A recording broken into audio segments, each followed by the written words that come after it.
드립니다. 아멘. 이 시간에 함께 하신 여러분들에게 하나님의 놀라운 은혜와 축복이 함께 하시기를 소망합니다.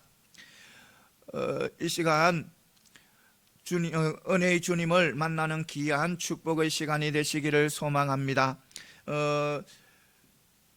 유럽의 세계적인 그런 세계 전쟁이 두 번이나 있은 후에 젊은이들이, 그러니까 대학생과 청년들이 이래 삶의 의미를 잃고 이래 시리에 빠지면서 또 좋지 못한 길을 걸어가고 또 방탕한 길을 걸어가는 청년들과 학생들이 참 많이 나왔습니다. 그러니까 큰 전쟁을 세계전쟁인 두 번이나 이렇게 겪다 보니까 이 학생들이 삶의 의미가 무엇인지, 무엇을 향해서 살아야 할지, 어느 방향으로 가야 될지 도저히 알 수가 없어서 학생들이 또 대학생들이 청년들이 방황을 했습니다. 그것을 너무 이래 불쌍히 여기고 가엾게 여기던 그 프랜시스 세퍼 박사 부부가 그들을 위해서 한 공동체를 세웁니다. 그러니까 서위서 알프스 산맥에 있는 그 계곡에 자기 집이 있는데 그 집을 개방해서 라버리 공동체를 세웁니다. 이 공동체는 복음주의 공동체입니다.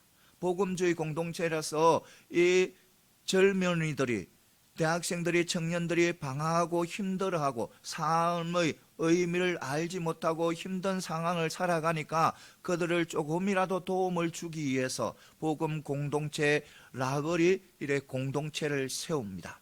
그 공동체는 이래 방황하는 아이들, 방황하는 이래 청년들을 위해서 하나의 오두막처럼 또 원두막처럼 그렇게 쓰임 받기를 원한 거예요.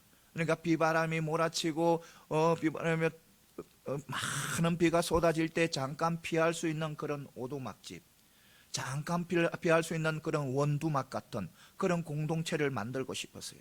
그래서 그 부부는 방황하는 그런 대학생들을 부르고 청년들을 불러서 그 공동체에서 이렇게 복음을 전하고, 그리고 거기서 또 삶의 방향을 알고 또 어디서 왔고 또 어디로 가는지 그것을 일러주고 학생들을 바로 세우고 청년들을 바로 세워서 다시 세상으로 나가게 하는 그런 공동체였다는 겁니다. 그래서 많은 청년들과 학생들이 그곳에서 힘을 얻고 다시 소망을 가지고 희망을 가지고 살아가는 그런 청년들이 많이 나왔다는 그런 이야기입니다. 사랑하는 성도 여러분, 우리나라도 지금 많은 사람들이 힘들어합니다. 많은 사람들이 지금 어떻게 해야 될지 낙심하는 사람들이 참 많이 있다고 합니다. 물론 물질적으로 지금까지 어떤 때보다 물질적으로 풍요함을 누리고 있습니다. 그리고 문화적으로도 참 많은 것을 누리고 있는 것이 지금 때입니다. 그런데 많은 사람들이 정신적으로 힘들어한다는 거예요.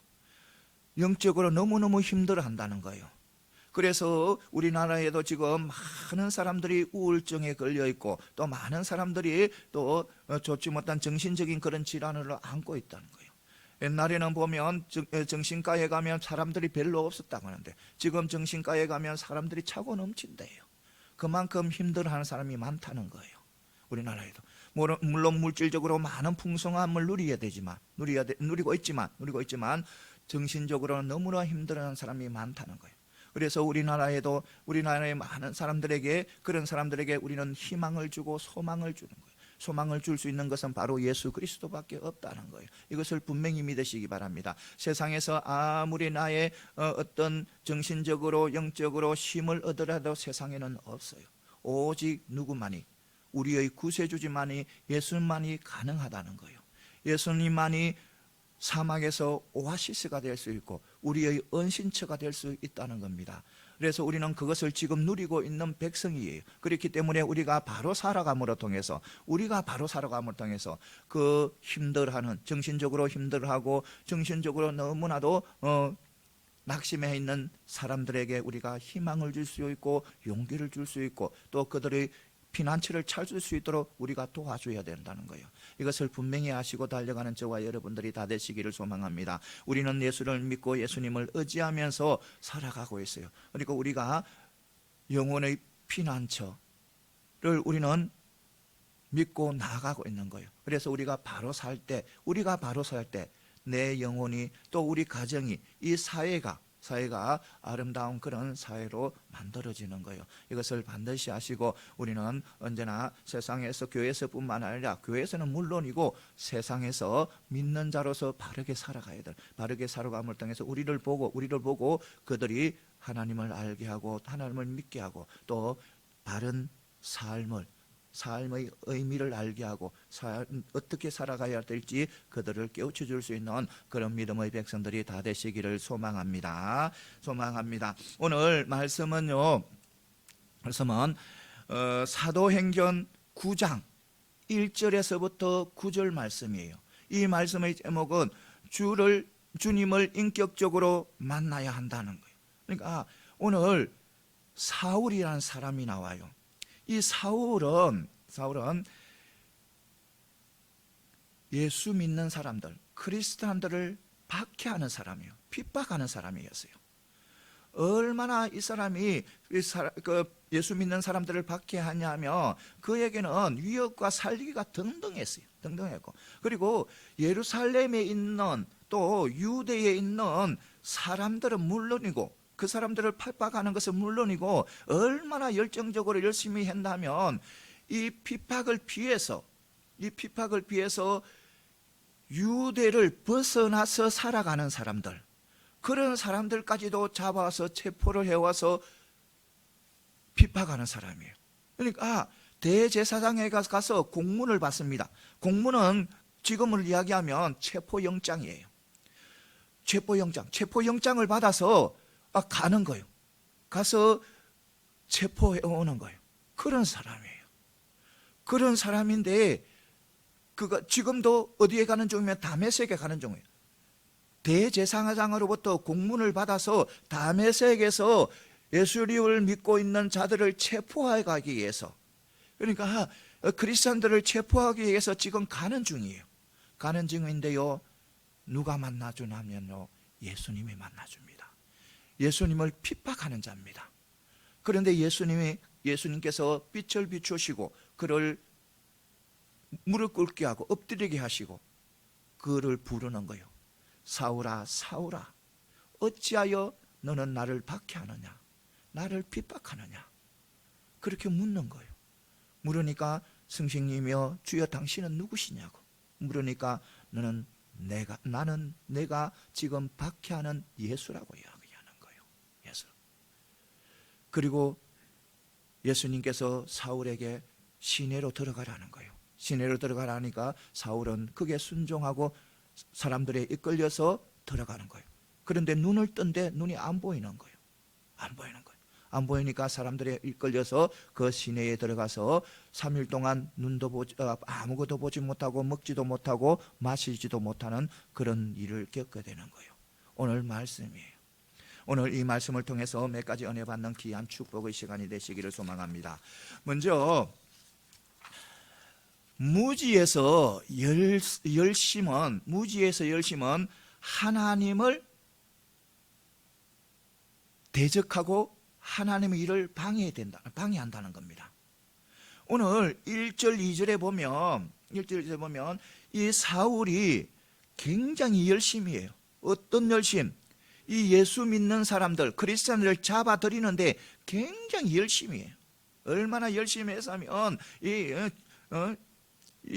잡아들이는 데만 그 유대 지역뿐만 아니라 유대 지역 핍박을 피해서 유대 지역 밖에서 살아가는 사람들까지도 잡아오는 거예요. 잡아서 그만큼 열심히 최선을 다해서 나아가는 그 열심히 하는 자가 바로 사울이에요.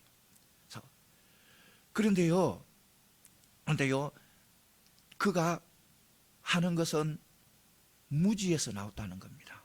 무지에서. 바로 하나님의 뜻이 무엇인지 모르는 데서 나온 거예요. 그는 오직 유대교와 또 율법을 위한 그런 열정에서 그 열정이 나온 거예요.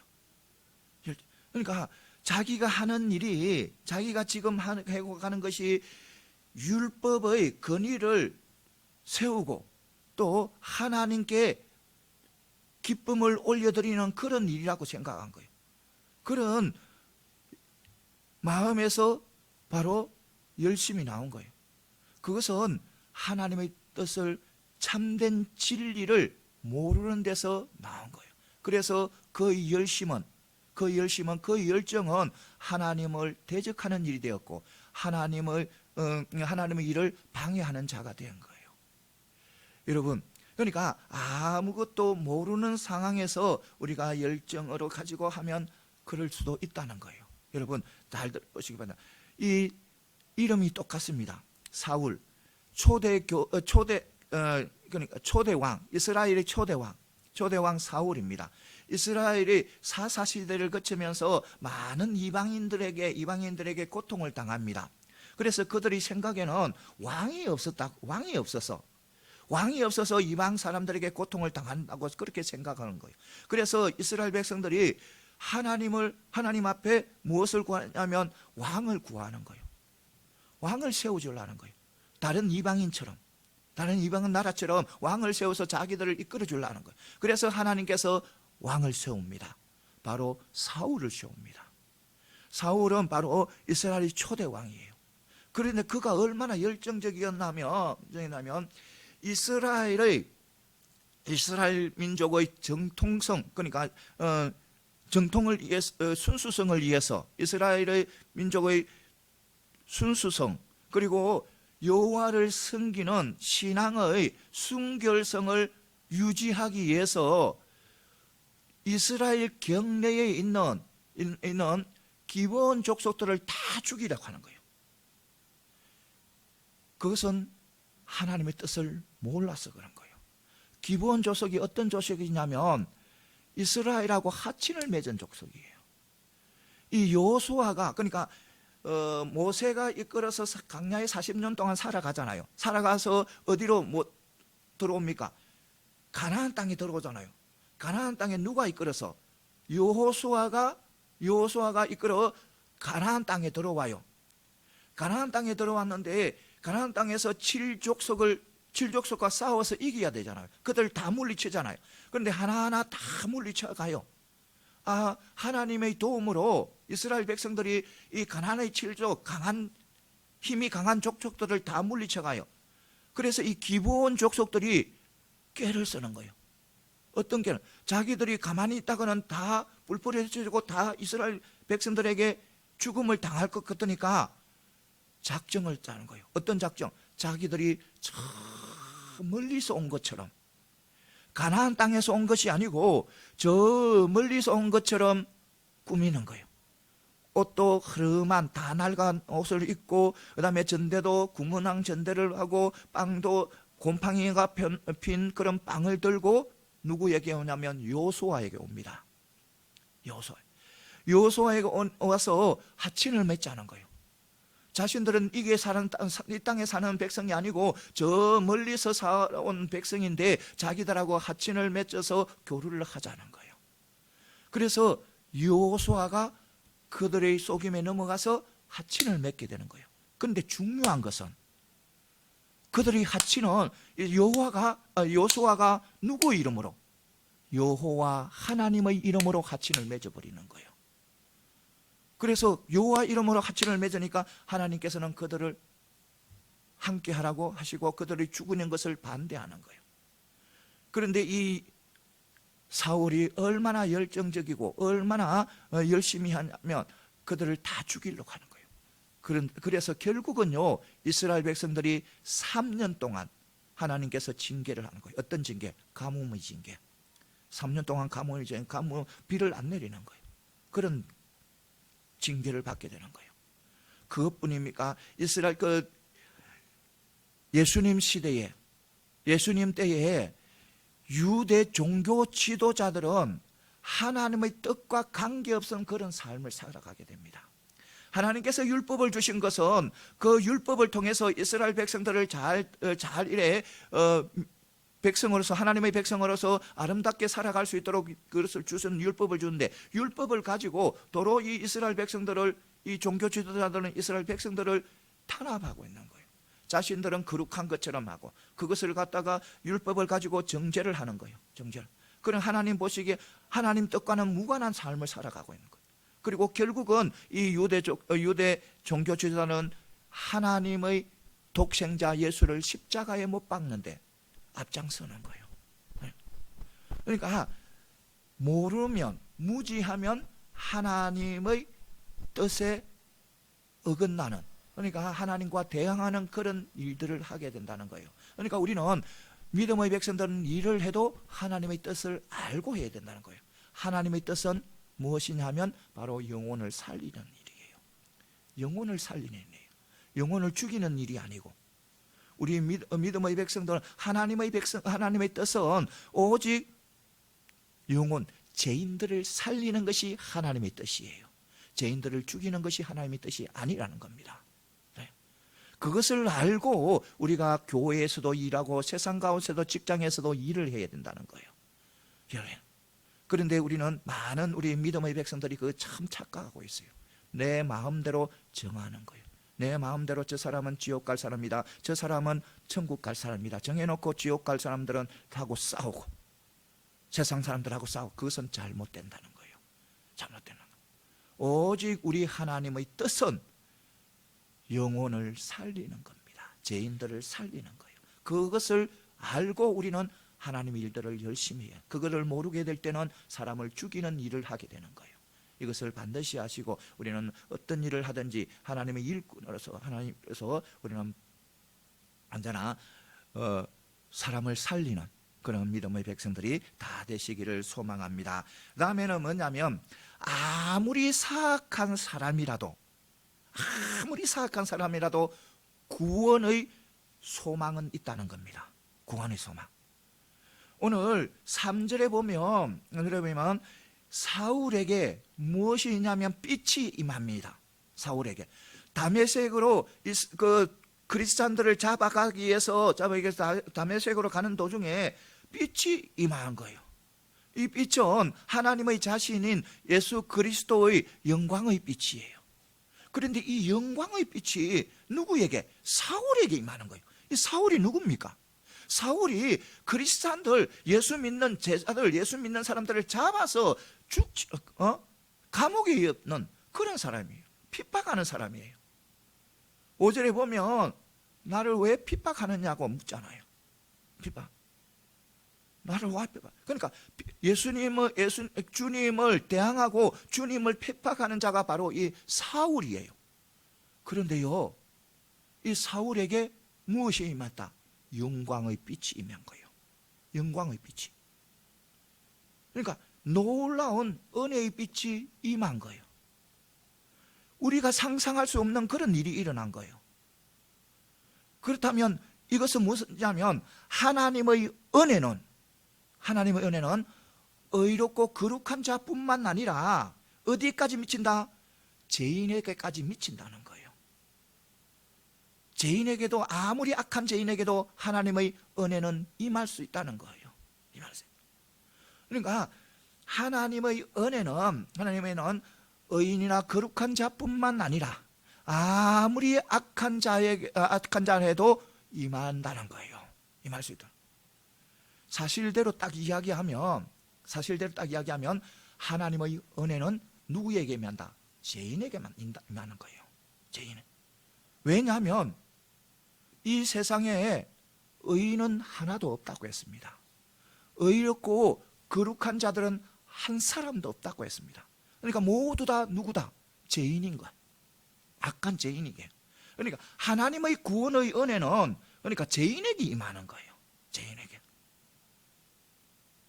이것을 우리는 아시기 바랍니다. 그래서 아무리 악하고 우리가 봐서는 저 사람 죽을 사람이라고 해도 그 사람은 구원의 소망을 가질 수 있다는 거예요. 그러니까 구원의 소망은 악한 자에게 그러니까 죄인들에게 임한다는 거예요. 여러분들,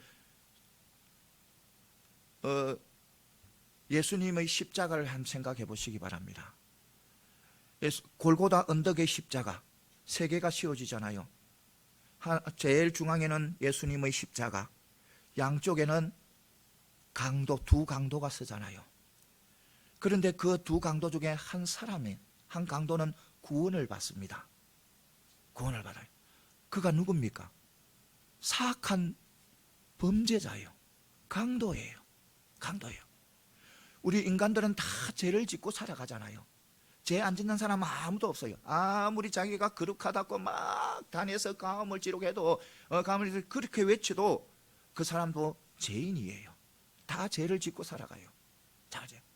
그런데요, 죄를 짓고 살아가지만 십자가의 형벌을 받을 만큼 그렇게 큰 죄를 짓고 살아가는 사람은 그렇게 드물다는 거예요.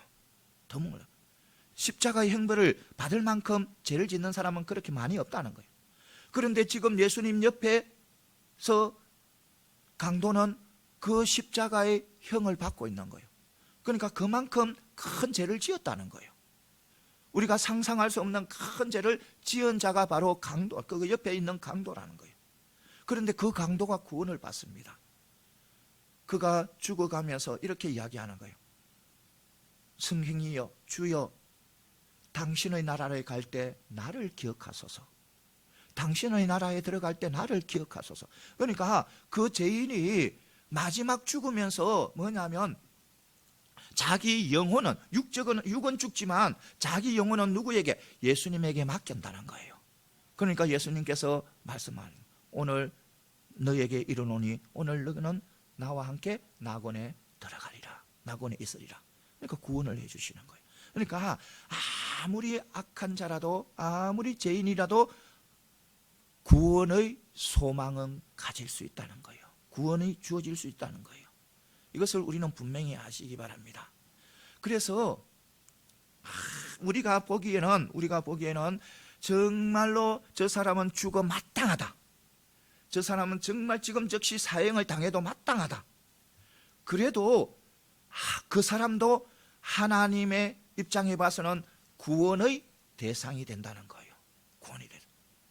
그래서 우리는 무엇보다도 아무리 우리가 봐서 그 사람은 저 사람 죽을 사람이라 해도 중요한 것은 우리가 그를 구원받는다 못 받는다 판단을 해서는 안 된다는 거예요. 우리가 그 사람이 구원을 받는다 못 받는다는 것은 누구의 권한이다? 하나님의 권한인 거예요. 예수님의 권한인 거예요. 우리는 아무리 저 사람이 죽을 죄처럼 보인데도 그 사람을 지옥을 갈 것이다, 저 사람은 천국에 갈 것이다, 그렇게 판단해서는 안 된다는, 그것은 우리가 바로 하나님의 주권을, 하나님의 권한을 우리가 빼앗는 거예요. 그거는 잘못된 길이에요. 그런데 어떤 사람들 보면요, 희한한 분들이 있어요. 자기가요 3일 동안 죽었는데 자기는 지옥에 갔더래요. 지옥에 갔는데 그게요 김상환 목사도 있고요, 그게요 조영기 목사도 있고요, 어느 추경도 있고요, 많은 사람들이 있다는 거예요. 여러분, 그거 절대로 믿으면 안 돼요. 그거 잘못된 거예요. 하나님께서는 누가 어떻게 됐다는 것을 우리에게 그런 권한을 주신 적은 없어요. 하나님이 결정하는 것이지, 예수님께서 결정하는 것이지, 그것도 마지막 때에 그를 하는 것이, 심판을 하는 것이지, 하나님께서는 끝까지 기다리시는 분이에요. 아무리 악한 자라도 그분이 혹시라도 또 예수 믿고 하나님께 돌아올지를 끝까지 기다리는 분이 우리 하나님이고 예수님이에요. 그래서 우리는 어떤 상황 속에서도 아무리 악하다 해도 그 사람이 구원을 받는다, 너는 지옥 갈 것이다, 이렇게 우리는 판단해서는 안 된다는 거예요.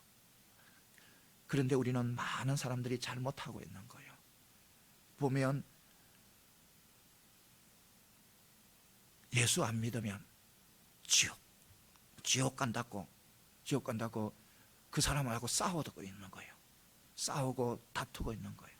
그러니까 딱 분리해가지고 이 사람들은 예수를 안 만드니까 지옥 갈 것이다 해서 그들은 이 세상에서 떠나기를 바란다 하면서 막 그렇게 과음을 지르고 데모를 하고, 그거는 잘못된 거예요. 어느 누가 봐도 그 사람은 잘못된 거예요.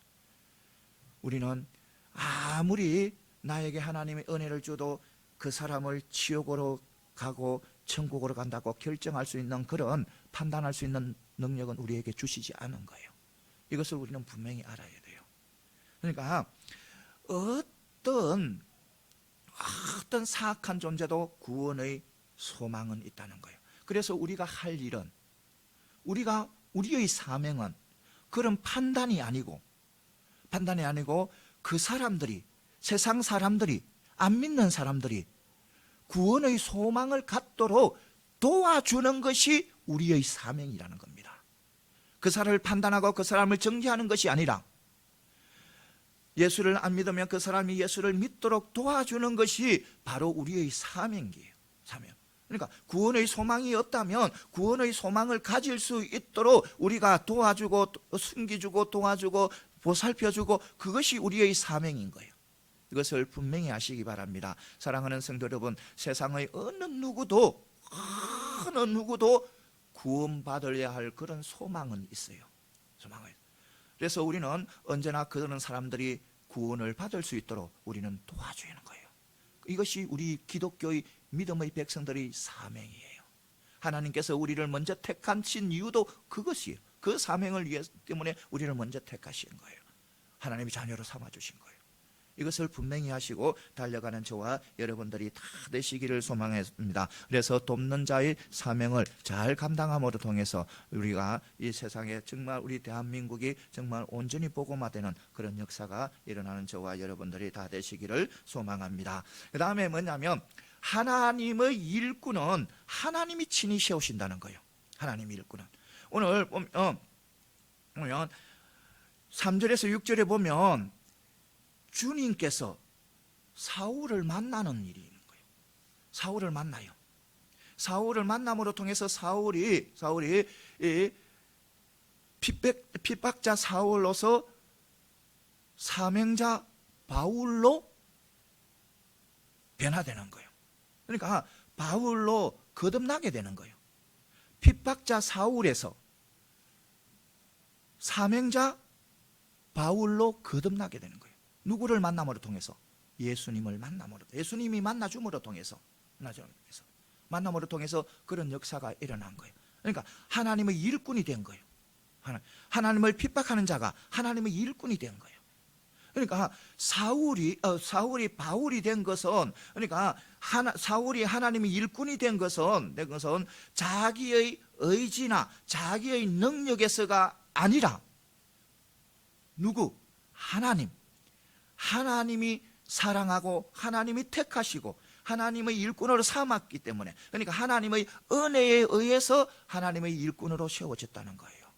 이거 분명히 우리는 알아야 돼. 그러니까 우리 믿음의 백성들은 교회에서도 일을 하고 또 세상에서도 일을 하잖아요. 그러니까 그 모든 일꾼, 우리는 일꾼이 하나님의 일꾼이잖아요.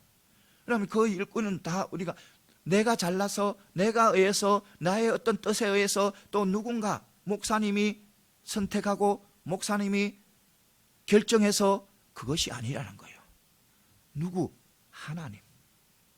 오직 나에게 하나님이 나를 일꾼을 세웠기 때문에 내가 하나님의 일꾼으로 살아가게 되는 거예요. 이것을 분명히 아셔야 됩니다. 그래서 하나님의 일은 언제나 우리는 최선을 다하고 교회에서뿐만 아니라 세상에서도, 세상의 직장에서도 그거 하나님의 일이에요. 하나님이 이거 분명히 알아야 돼요. 왜냐하면 내가 하나님의 자녀잖아요.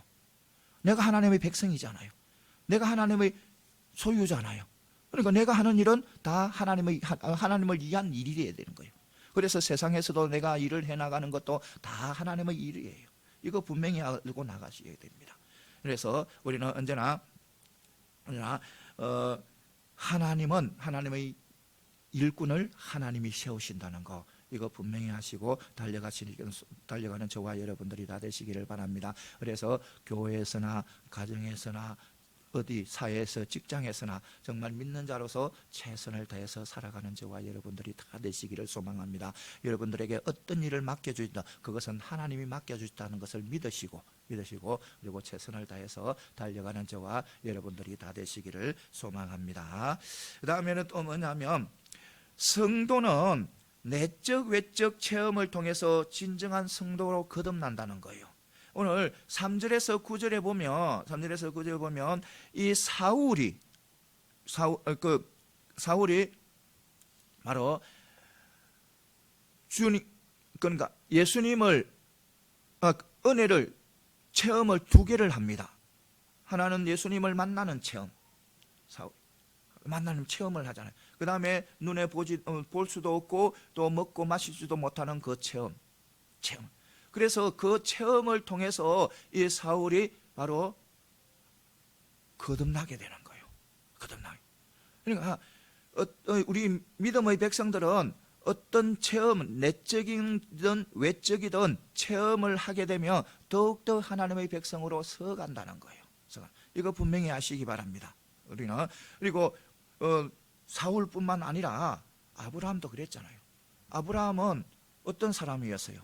아브라함은 우상을 섬기는 사람이었어요. 우상을 섬기는 사람인데 하나님께서 그를 찾아서 그를 불러내므로 통해서 그가 거듭남으로 통해서 바로 믿음의 조상이 되었잖아요.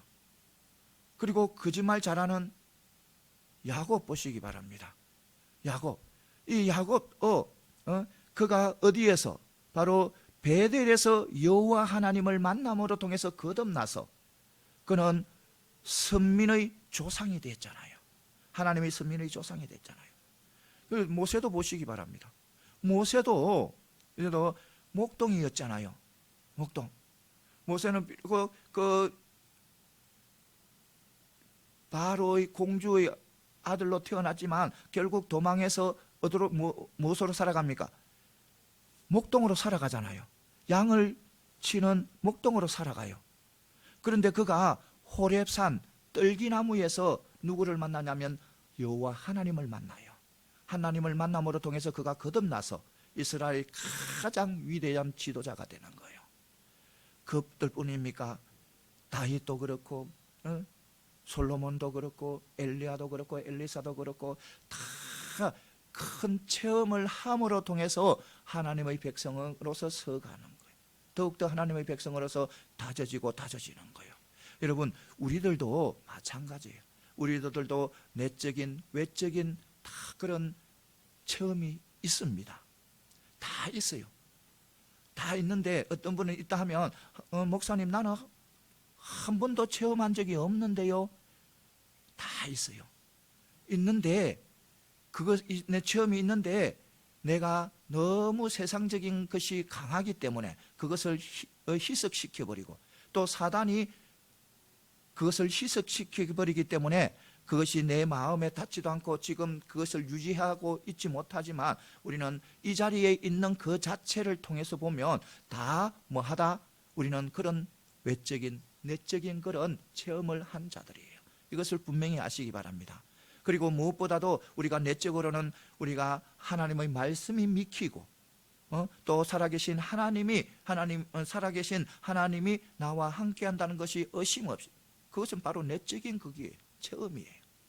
그러니까 우리는 다 체험을 하고 살아가는데 그것을 느끼지 못할 때도 있고 그것을 잊어버릴 때도 있어요. 순간순간은 그것을 느껴서 순간순간은 그것을 깨우쳐서 기쁘게 살아가지만 때로는 그것을 희석시키고 세상 것이 너무 강하기 때문에 나에게 세상 욕심이 그래도 예수 믿는다면서도 세상 욕심이 있고 세상 것 취하고 싶은 그런 욕심이 강하기 때문에 내가 예수님을 만난 거, 하나님을 만난 거, 내가 체험한 것이 희석되어지는 거예요. 희석되어지고 내가 안 맞는 것처럼 내가 경험하지 못한 것처럼 체험하지 못한 것처럼 그런 느낌이 드는 거예요. 그런데 여러분 분명히 아시기 바랍니다. 여러분 이 자리에 앉아서 예배를 보고 하나님의 말씀을 듣고 있는 이 자체부터 여러분들은 큰 체험을 한 사람들이라는 겁니다. 그래서 이것을 잊지 마시기 바랍니다. 여러분들은 언제나 하나님께서는 우리 성도들이 어떤 체험을 하게 했어서 더욱더 하나님의 자녀로 세워가신다는 거예요. 이것을 분명히 하시고 나아가는 저와 여러분들이 다 되시기를 소망합니다.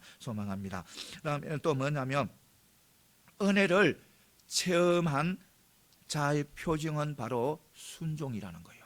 순종. 그러니까 은혜를 예수님을 만나고 큰 은혜를 받은 그 표징은 바로 순종이라는 거예요. 순종.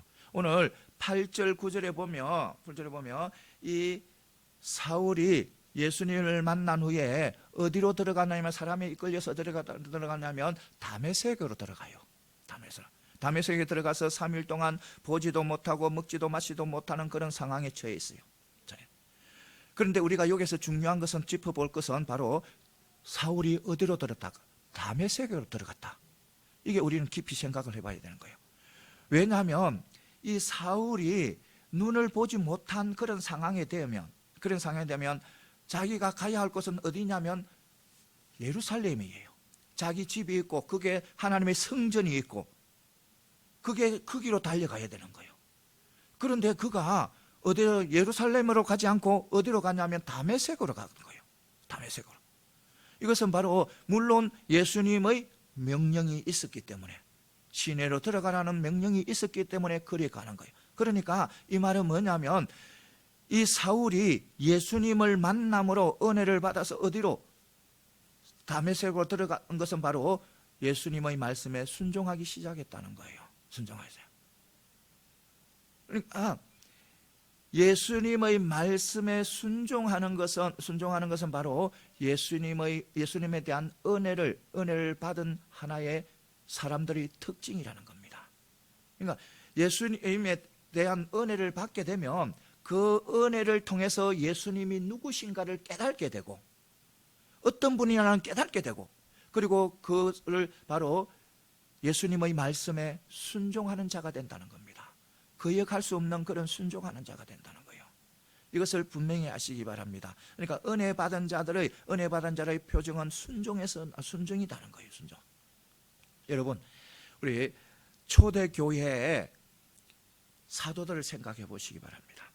초대교회 사도들은 부활하신 예수님을 만나잖아요. 부활하신 예수님을 만나요. 그리고요, 다락방에서 기도하다가 무엇이 임합니까? 성령이 임해요. 성령 하나님께서 임하는 거죠. 그것을 저들은 경험했어요. 그들은 경험한 후에는 완전히 변화되잖아요. 오직 누구만을?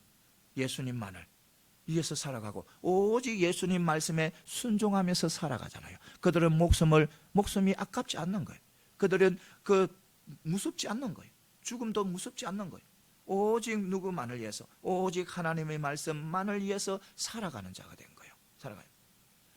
그러니까 그들에게 어떤 냐면 이 종교 지도자들이 이 사도들에게 무슨 말을 하냐면 예수 이름으로 말도 하지 마라. 예수 이름으로 가르치지도 마라. 이렇게 만약 그런 일이 있으면 다 죽는다는 거예요. 그런데도요, 이 사도들은 어떻게 말합니까? 그들에게 당당하게 말하잖아요. 당당하게. 그들에게 하나님 앞에서 너희들의 말을 듣는 것이 하나님의 말씀을 듣는 것보다 옳으냐? 판단을 해봐라는 거예요. 판단을 해. 우리는 보고 들은 대로 이야기할 수밖에 없다는 거예요. 그러니까 아무리 핍박하고 아무리 억압해도 이들은 바로 하나님의 말씀, 예수님의 말씀대로 살아간다는 거예요. 그러니까 은혜를 받은 자들은 바로 순종이라는 거예요. 하나님의 말씀에 순종하는 거예요. 사랑하는 성도 여러분, 우리 모두 하나님의 말씀에 순종하는 그런 믿음의 백성들이 다 되시기를 소망합니다. 어떤 상황에서도 우리는 하나님의 말씀대로 순종하고 나아갈 때 우리는 하나님 앞에 칭찬받고 또 하나님 앞에 귀하게 쓰임 받는 거예요. 이것을 반드시 믿고 나가는 저와 여러분들이 다 되시기를 소망합니다. 그래요. 우리 이제 말씀을 맺겠습니다. 말씀을 맺는데 우리는 믿음의 백성이잖아요. 하나님의 백성이잖아요. 하나님의 백성인데 우리가 예수님을 만난 자들이잖아요. 인격적으로 만난 자들이기 때문에, 만난 분들이기 때문에 우리는 언제나 하나님의 뜻을 알고 그 뜻대로 살아가야 되는 거예요. 하나님의 뜻은 바로 영혼을 살리는 거예요. 영혼을 살리는 거. 그리고 우리는 영혼을 살리기 위해서는 언제나 하나님의 말씀대로 살아가야 되는 거예요. 어떤 상황에서도 하나님의 말씀대로. 나는 이것이 아니다 싶어도, 나는 저것이 아니다 싶어도 우리는 하나님의 말씀이면 우리는 하나님의 말씀대로 살아가야 되는 거예요. 우리가 세상의 사람들과 살아가니까 우리는 그 세상의 사람들과 어울려 살아가니까 그게 휩쓸릴 수가 굉장히 많아요. 그러나 우리는 반드시 우리는 하나님의 자녀라는 것을 잊지 마시고 언제나 삶을 살아가는 저와 여러분들이 다 되시기를 소망합니다. 또 한 주간이 시작되는데 여러분들은 하나님의 자는 것을 잊지 마시고 언제나 승리하는 그런 믿음의 백성들이 다 되시기를 소망합니다. 그래서 많은 주위 사람들을 살릴 수 있는 그런 믿음의 백성들이 다 되시기를 소망합니다. 기도드리겠습니다.